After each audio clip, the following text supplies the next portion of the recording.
అందరికీ నమస్కారం. Welcome to మనం టీవీ. నేను మీ పవన్ బేస్పడ. మనతో పాటు సీనియర్ జర్నలిస్ట్ కట్టా కార్తిక్ గారు ఉన్నారు. ఆయనతో మాట్లాడదాం. అన్న నమస్తే. నమస్తే పవన్.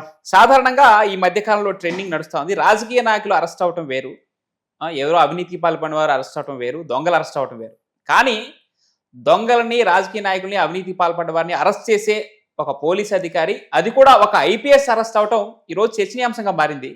అయితే మరి అలాంటి ఐపీఎస్ ఓసలు లెక్క పెట్టడానికి కారణాలు ఏంటి? ఈ పరిస్థితికి దిగజారిపోవడానికి వెనక రీజన్స్ ఏంటి? మీ విశ్లేషణ ఏంటి? ఎంతో కష్టపడి చదువుకొని వేలాది మంది పోటీలో, నాకు తెలిసి లక్షలాది మంది పోటీలో ఐపీఎస్గా సెలెక్ట్ అయ్యి ఇప్పుడు చాలామందిని అరెస్ట్ చేసే పొజిషన్లో ఉండి, చాలామందిని పనిష్ చేసే పొజిషన్లో ఉంది. తనే పనిష్మెంట్కి గురి కావటం, తనే అరెస్ట్ కావటం, తనే కటకటాల్లోకి వెళ్ళటం నిజంగా ఆశ్చర్యకరమైన పరిణామం. ఓకే, ఎందుకు ఈ పరిణామం దాపరించింది అంటే, ఇతను చేసిన సావాస దోషం. అంటే ఎప్పుడైనా గుర్తుపెట్టుకో, చాలామంది అంటూ ఉంటారు, మా వాడు మంచోడేనండి, పలానోడితో ఫ్రెండ్షిప్ చేశాడే అక్కడ చెడిపోయాడండి అంటారు. ఈ సీతారామాంజనేయుడికి ఎవరైతే ఇప్పుడు అరెస్ట్ అయ్యాడని మనం చెప్పుకుంటున్నటువంటి పోలీస్ ఆఫీసర్ ఎవరైతే ఉన్నారో ఆంధ్రప్రదేశ్లో, ఆయన గతంలో మంచి ట్రాక్ రికార్డే ఒకప్పుడు ఉండేది. కానీ ఎప్పుడైతే జగన్మోహన్ రెడ్డి గారితో సావాస దోషం ఏర్పడిందో అక్కడ తప్పటడుగులు పడ్డాయి. ఇప్పుడు వైసీపీ అధికారంలో ఉన్నప్పుడు ఇతను ఇంటెలిజెన్స్ చీఫ్. ఓకే, అంటే ఇతని బాధ్యత ఏంటి? రాష్ట్రంలో ఏం జరుగుతుందో ప్రభుత్వానికి సమాచారం చేరవేయటం. ఒకవేళ అశాంతికరమైన కార్యక్రమాలు, మావోయిస్టుల అలజడి, లేదు ప్రతిపక్షాలు పెద్ద రాద్ధాంతం ప్రభుత్వమే చేద్దాం అనుకున్నాయి అనుకో, ఆ సమాచారాన్ని ప్రభుత్వానికి, ప్రభుత్వం ద్వారా లా అండ్ ఆర్డర్ డిపార్ట్మెంట్కి చేరవేయటం ఇతని బాధ్యత. ఇతను ఇంటెలిజెన్స్ డీజీ.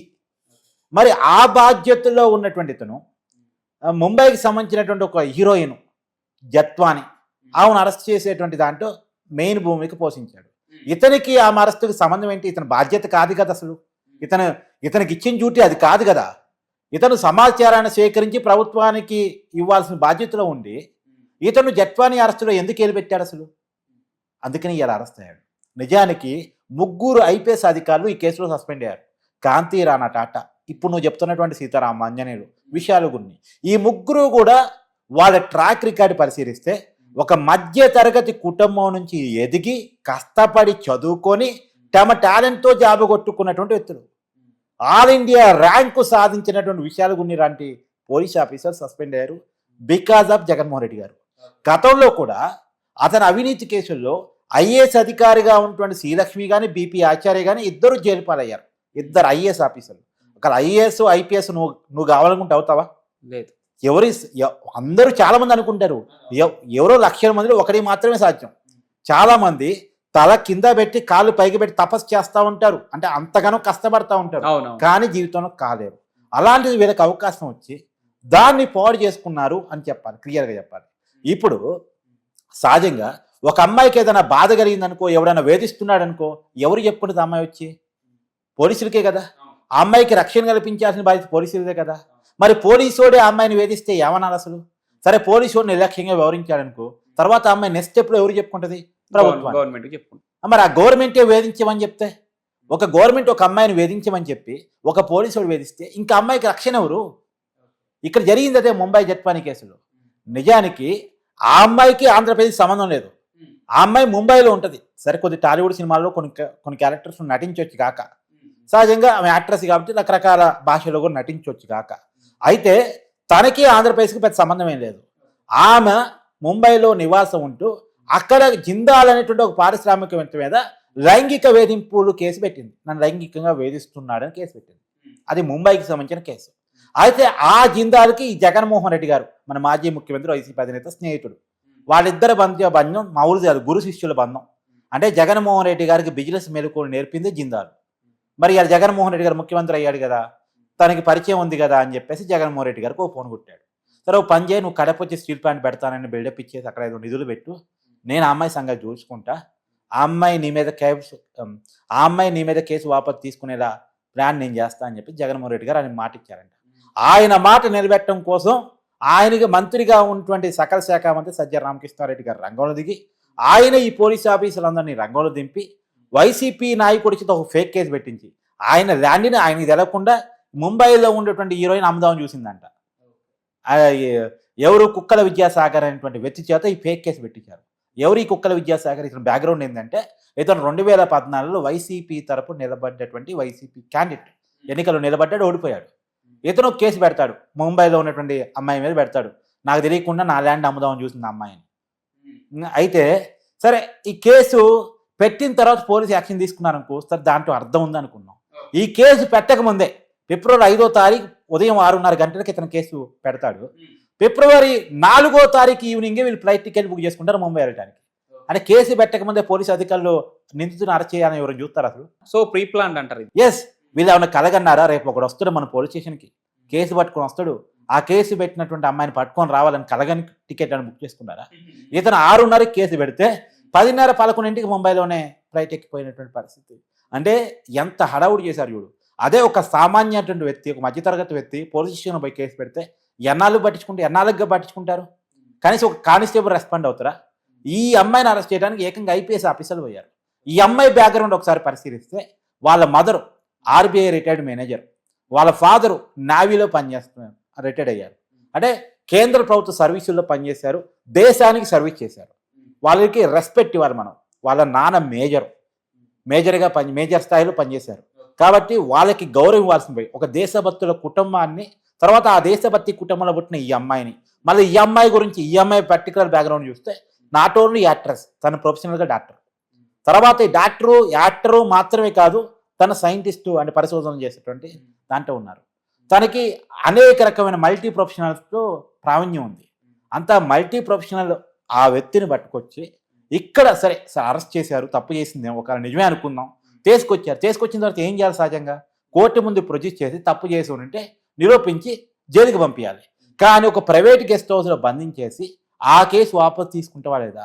ఆ కేసు వాపసు తీసుకుంటేనే ఇక్కడ నీ మీద పెట్టిన కేసు మేము వెనక్కి తీసుకుంటాం అని వేధించేసి, ఈ అమ్మాయి వినకపోతే మళ్ళీ ఈ అమ్మాయి పేరెంట్స్ను కూడా విజయవాడ తీసుకొచ్చేసి వాళ్ళని కూడా ఈ అమ్మాయి కళ్ళ ముందే వేధించేసి, ఇక తనను వేధిస్తున్నారో తన కుటుంబాన్ని వేధిస్తున్నారో తప్పదని ఆ అమ్మాయి లొంగిపోయిన తర్వాత ఈ అమ్మాయి ఆ కేసు వాపసు తీసుకుంటే ఈ కేసు పక్కన పెట్టేసి ఈ అమ్మాయిని పంపించేశారు. ఎంత దారుణం చెప్పు. సహజంగా ఇది ఎవరు చేస్తారు? ఈ పని చేసేది ఎవరో కిడ్నాపర్లు తాము అనుకున్న నిరూపించుకోవడానికి ఎవరో కిడ్నాప్ చేసి బెదిరిస్తూ ఉంటారు. కానీ డబ్బుల కోసం డిమాండ్ చేసేవాళ్ళు కిడ్నాప్లు చేస్తూ ఉంటారు. కానీ పోలీసు వాళ్ళు కిడ్నాప్ చేసి గెస్ట్ హౌస్లో బంధించడం అంటే అది ఊహిస్తావు అసలు? సహజంగా ఇలాంటి పనులు చేసేవాళ్ళు పోలీసు వాళ్ళు పట్టుకుంటారు. కానీ పోలీసు వాళ్ళే ఇలా చేశారు. పోలీసు వాళ్ళతో ప్రభుత్వమే ఇలా చేపించింది. ఇది గతంలో జరిగినటువంటి కార్యక్రమం. దీన్ని జత్వాని బయటకు వచ్చి కేసు పెట్టారు. మొన్న ఆగస్టులో ప్రభుత్వం మారిపోయిన తర్వాత ఆ అమ్మాయి బయటకు కేసు పెట్టారు. కేసు పెట్టిన తర్వాత సంచలనంగా ఈ వార్త మారింది. సంచలనంగా మారిన తర్వాత ప్రభుత్వం ఇంకా సరిగా తొందరగా రియాక్ట్ కావట్లేదని మన మహిళా సంఘాలు కూడా ప్రెస్ మీట్ పెట్టి చెప్పేశారు. ఈ అమ్మాయి కేసు ఆగస్టులో పెడితే ఇప్పుడు ఎంత నడుస్తుంది? ఏప్రిల్ నడుస్తుంది. మన మార్చిలో ప్రెస్ మీట్ పెట్టి ఎందుకు ఇంత లేట్ అవుతుంది అని చెప్పేసి వాళ్ళు వాపోయారు. సరే పోలీసులు చెప్పేది ఏంటంటే కొద్దిగా ఎవిడెన్స్ కరెక్షన్ టైం పట్టింది, అంత ఈజీ కాదు కదా అనేది వాళ్ళ భాషలో వాళ్ళు చెప్పారు. మేము ఆధారాలు లేకుండా తొందరపడి అరెస్ట్ చేసే వాళ్ళం కాదు, చేయమని కూడా ఇప్పుడున్న ప్రభుత్వం చెప్పట్లేదు అని చెప్పేసి పోలీసులు చెప్తున్నారు. ఎట్టకేలకు ఆ సీతారామంజని అరెస్ట్ చేశారు. ఈ కేసులో మొత్తం 3 ఐపీఎస్ ఆఫీసర్ సస్పెండ్ అయ్యారు.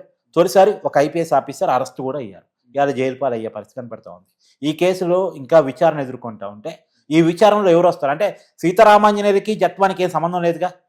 ఇతను కావాలని ఆ అమ్మాయిని వేధించి ఉండడుగా. ఈ సీతారామాంజనేయులు కానీ విశాలు గుండి కానీ కాంతిరాణ డాటా కానీ ఆ అమ్మాయిని అరెస్ట్ చేసుకుని రండి, ఆ అమ్మాయిని విజయవాడ గెస్ట్ హౌస్లో పెట్టండి, ఆ అమ్మాయిని వేధించి కేసు వాపసు తీపించానని చెప్పిన వాళ్ళు ఎవరు ఉంటారుగా. వీళ్ళకి పర్సనల్గా ఆ అమ్మాయికి గజ్జే ఉంటుందిగా, తగాదే ఉంటుందిగా, గట్టి తగాదే ఉంటుందిగా. మరి వీళ్ళకి టాస్క్ ఇచ్చిన వాడు ఎవడు ఉంటాడు కదా, వాళ్ళని ఎప్పుడు పట్టుకొస్తారు. వాళ్ళకి ఆ టాస్క్ ఇప్పించి నాయకుడికి ఆదేశాలు ఇచ్చిన పెద్ద నాయకుడు బిగ్ బాస్ ఎవరు ఉంటారుగా, అతన్ని ఎప్పుడు పట్టుకొస్తారు. ఇవన్నీ తేలాల్సిన అవసరం ఉంది. అయితే ఇదే సీతారామాంజనేయులు ఇంకో కేసులో కూడా ఉన్నాడు. రఘురామ కృష్ణరాజు గారు అని చెప్పేసి వైసీపీ ఎంపీ, ఆయన్ని కస్టోడీ టార్చర్ అంటే స్టేషన్లో పెట్టి బయట వ్యక్తులను స్టేషన్లోకి ఎలో చేపించేసి బయట వ్యక్తుల చేత రఘురామ కృష్ణరాజుని కొట్టించారట. గుండెల మీద కూర్చొని దారుణంగా అంటే హార్ట్ సర్జరీ చేసుకుని ఉన్నాడట ఆయన. అంటే చచ్చిపోయే అవకాశం కూడా ఉంది. అంటే చంపుదామని ప్రయత్నం చేశారా, అదొక అతని గుండెల మీద కూర్చోబెట్టి కొట్టించారట. ఇప్పుడు ఆ కేసులో కూడా సీతారామాంజనేయులు ఉన్నారు. ఒక కేసులో అరెస్ట్ అయ్యారు కాబట్టి ఆ కేసులో కూడా విచారిస్తారు. ఇప్పుడు ఆ కేసులో కూడా ఎప్పుడైతే రఘురామ కృష్ణరాజు గారిని కొట్టిన దాన్ని వీడియో కాల్ చేసో రికార్డ్ చేసో పంపించారట. మరి ఎవరికి పంపించారు, ఎవరికి చూపించారు, ఈ విషయాలు కూడా బయట రావాలి. ఆ సజ్జల రామకృష్ణారెడ్డి గారా, స్వయంగా జగన్మోహన్ రెడ్డి గారా, ఇదంతా తెలవాల్సింది.